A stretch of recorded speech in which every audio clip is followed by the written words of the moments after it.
লিখে এখন সৰু গাঁও আছে আৰু তাত এজন সুধৰ মামনি নামে বিপ্ৰই বাস কৰিছিল।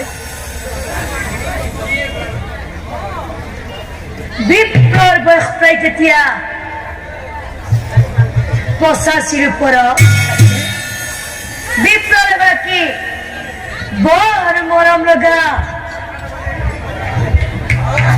ভাৰজাও আছিল আৰু সেই ভাৰজাজনী ও স্বামী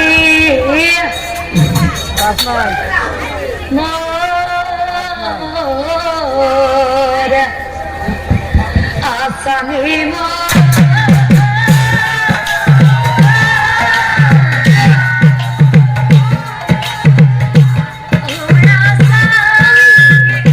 কি আছিলে পুষ্পা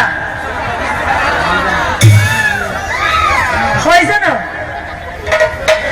ভাৰজাজনীৰ নাম জানো পুষ্পা আছিলে ৰূপৱতী হৈ আছিল কিন্তু